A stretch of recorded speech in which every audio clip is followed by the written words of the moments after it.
यरूशलेम एक ऐसा शहर है जिसका इतिहास बरसों पुराना है। ये शहर ईसाई, मुस्लिम और यहूदी धर्म को मानने वाले लोगों के लिए एक पवित्र स्थान है। जिस जगह पर इतने सारे अलग अलग धर्मों को मानने वाले लोग हों, वहाँ टकराव की स्थिति पैदा होना आम बात है।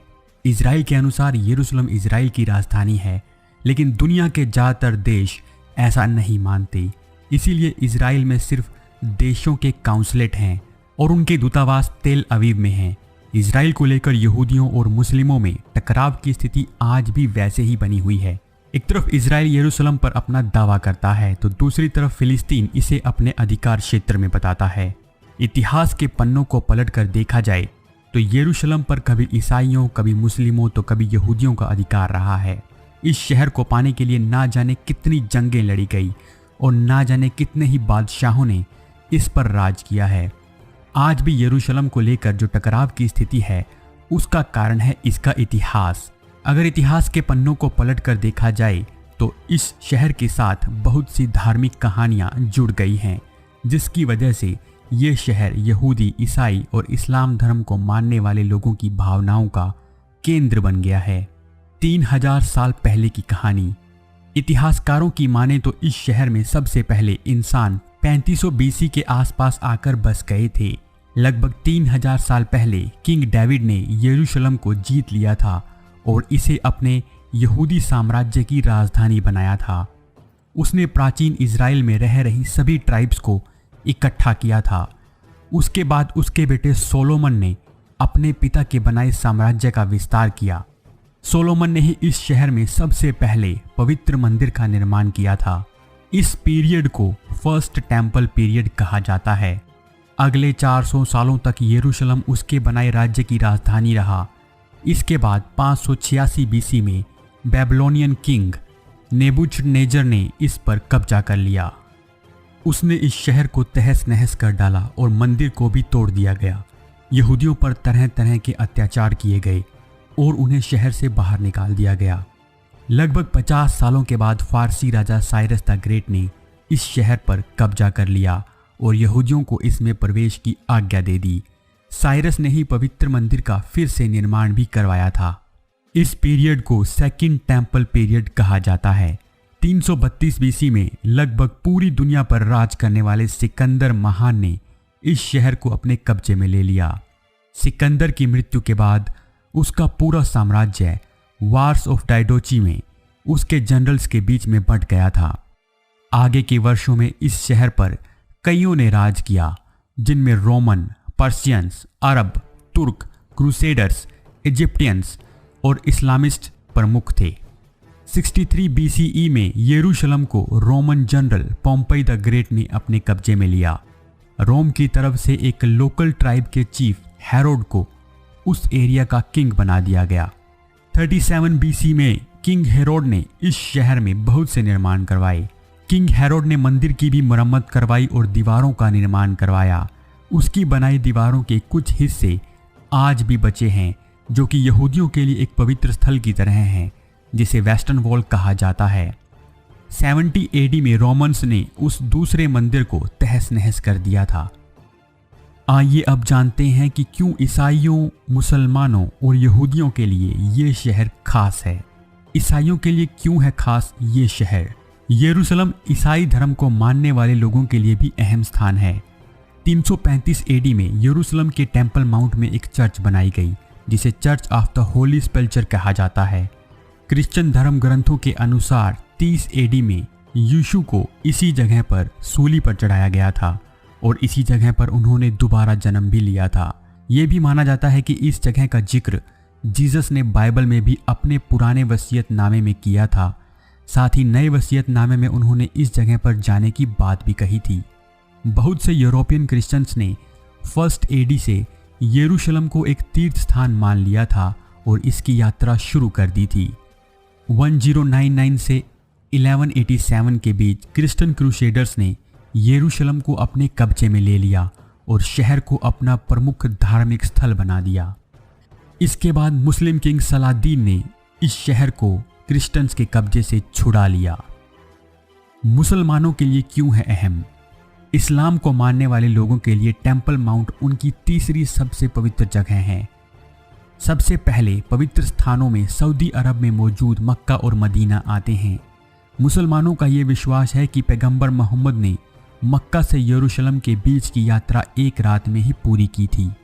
उनका यह भी मानना है कि यरूशलेम से ही 632 एडी में उनके प्रोफेट मोहम्मद ने स्वर्ग की यात्रा की थी। इसी जगह पर डोम ऑफ द रॉक को बनाया गया है, जिसे यहूदी मंदिर को तोड़कर बनाया गया था। ये इस्लाम की सबसे पुरानी इमारतों में से एक है। डोम का निर्माण खलीफा अब्द अल मलिक ने करवाया था।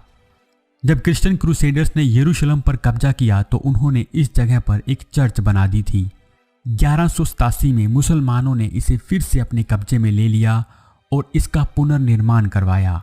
डोम ऑफ द रॉक के पास ही चांदी के गुंबद वाली मस्जिद है, जिसे अल अक्सा मस्जिद कहा जाता है। मुसलमानों के लिए डोम ऑफ द रॉक और अल अक्सा मस्जिद दोनों ही पवित्र स्थान हैं। यहूदियों के लिए क्यों है खास ये शहर? यहूदी भी इस जगह को पवित्र स्थान मानते हैं। इसी जगह पर यहूदियों के पहले और दूसरे मंदिर का निर्माण किया गया था। दूसरे मंदिर के चारों ओर की दीवार अभी भी है, जिसे वेस्टर्न वॉल कहा जाता है। इस दीवार को वेलिंग वॉल भी कहा जाता है, क्योंकि यहूदी इस दीवार के पास आकर प्रार्थना करते हैं और रोते हैं।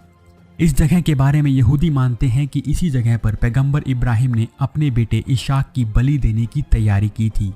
हर साल लाखों की तादाद में यहूदी यहाँ पर प्रार्थना के लिए आते हैं। यहूदी मानते हैं कि डोम ऑफ द रॉक ही होली ऑफ द होलीज है।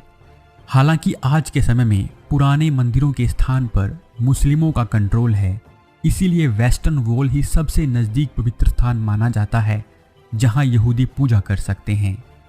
क्या है टेम्पल माउंट? आपने देखा कि किस तरह इजराइल में 3 मुख्य धर्मों के लोगों के पवित्र स्थान हैं और इनमें आपस में इतिहास और वर्तमान में भी विवाद चलता आ रहा है। लेकिन इजराइल की सबसे बड़ी खूबसूरती इस बात में है कि यहाँ पर यहूदियों, ईसाइयों और मुस्लिमों तीनों के पूजनीय स्थान एक जगह पर हैं। इस जगह को टेम्पल माउंट कहा जाता है। यरूशलेम में एक पहाड़ी पर स्थित ये कंपाउंड लगभग 35 एकड़ में फैला है। यहीं पर Western Wall, Dome of the Rock और अल अक्सा मस्जिद भी हैं। ओटोमन और ब्रिटिशर्स ने भी किया राज। एक समय में मिडिल ईस्ट में एक बहुत बड़ी शक्ति उभरी थी, वो थी ओटोमन साम्राज्य। 1516 से 1917 के बीच ओटोमन्स ने यरूशलेम पर राज किया था। पहले विश्व युद्ध के बाद ब्रिटेन ने यरूशलेम पर अपना अधिकार कर लिया। 1947 में भारत आज़ाद हुआ था और उसके कुछ समय बाद 1948 में इजराइल भी एक स्वतंत्र देश बन गया। इजराइल के आज़ाद देश बनने के 20 सालों तक यरूशलेम 2 हिस्सों में बटा हुआ था। इसके पश्चिमी हिस्से पर इजराइल का अधिकार था, जबकि पूर्वी क्षेत्र पर जॉर्डन का। लेकिन 1967 में हुए युद्ध में पूरे यरूशलेम पर इजराइल ने अपना कब्जा कर लिया। इजराइल में रह रहे फिलिस्तीन वासियों को इजराइल का स्थायी निवासी मान लिया गया, लेकिन उन्हें इजराइल की नागरिकता नहीं मिली। सीरिया के साथ बॉर्डर पर विवाद इस तीसरे अरब इजरायली वार का मुख्य कारण था। इस युद्ध को 6 डे वॉर भी कहा जाता है। एक तरफ Egypt, Jordan, Syria, Iraq, Kuwait और अल्जीरिया जैसे देश थे, तो दूसरी तरफ अकेला इजराइल। फिर भी इजराइल इन सब पर भारी पड़ा। अगर आप 6 डे वॉर पर वीडियो देखना चाहते हैं तो आप हमें कमेंट करके जरूर बताएं। इस वॉर के बाद इजराइल ने वेस्ट बैंक और गाजा पट्टी को भी अपने कब्जे में ले लिया था। वेस्ट बैंक फिलिस्तीन प्राधिकरण के द्वारा कंट्रोल किया जाता है, जो कि मात्र एक दिखावा है। वहीं गाजा इस्लामिक कट्टरपंथी पार्टी के द्वारा नियंत्रित किया जाता है। इजराइल फिलिस्तीन विवाद की वजह। इजराइल की आज़ादी के बाद से ही इजराइल और फिलिस्तीन में यरूशलेम को लेकर विवाद चल रहा है। हालांकि इजराइल ने पूरे यरूशलेम पर अपना अधिकार कर लिया, लेकिन उन्होंने एक कानून बना दिया जिसके अनुसार जूइश टेम्पल माउंट में जाकर पूजा नहीं कर सकते। लेकिन अक्सर इजराइल की सेना बहुत से ज्यूज को यहाँ आने की अनुमति दे देती है, जिससे फिलिस्तीनियों को हमेशा डर रहता है कि इजराइल कभी भी वहाँ कब्जा कर सकता है। यरूशलेम की 1/3 आबादी फिलिस्तीनी मूल की है। अगर 1967 से पहले की सीमाओं की बात की जाए तो जिस क्षेत्र पर इजराइल ने कब्जा किया है वहाँ स्वतंत्र फिलिस्तीनी राष्ट्र के निर्माण का विचार है। संयुक्त राष्ट्र के द्वारा दिए गए प्रस्तावों में भी वहाँ स्वतंत्र फिलिस्तीन की बात कही गई है। 1980 में इजराइल ने यरूशलेम को अपनी राजधानी घोषित कर दिया था, लेकिन दुनिया के ज़्यादातर देश इसे नहीं मानते और देशों के राजदूत यरूशलेम की बजाय तेल अवीव में बैठते हैं। 2017 में अमेरिकी राष्ट्रपति डोनाल्ड ट्रंप ने संकेत दिया कि वो यरूशलेम को इजराइल की राजधानी मान सकते हैं। आज भी यरूशलेम के पूर्वी हिस्से को ओल्ड सिटी कहा जाता है, जो कि चारों ओर से दीवारों और दरवाजों से घिरा हुआ है। ओल्ड सिटी के चारों ओर ये दरवाजे और दीवारें ओटोमन साम्राज्य के सुलेमान वन ने बनवाए थे। पुराना शहर यानी ओल्ड सिटी 4 क्वार्टर्स में बटा हुआ है, जिन्हें जूइश क्वार्टर, क्रिश्चियन क्वार्टर, मुस्लिम क्वार्टर और अर्मेनियन क्वार्टर कहा जाता है। इजराइल और फिलिस्तीन के बीच विवाद चलता रहेगा, क्योंकि यहाँ धर्म की वजह से लोगों की भावनाएं जुड़ गई हैं। इजराइल ने अपनी ताकत, एडवांस टेक्नोलॉजी और अमेरिका जैसे देशों की मदद से इस क्षेत्र में अपना प्रभाव बहुत बढ़ा लिया है। आपको यरूशलेम का इतिहास कैसा लगा, आप हमें कमेंट करके ज़रूर बताइएगा। और इतिहास से जुड़ी ऐसी ही अच्छी जानकारी के लिए आप हमारे चैनल को सब्सक्राइब कर बेल आइकन को जरूर दबा दें। धन्यवाद।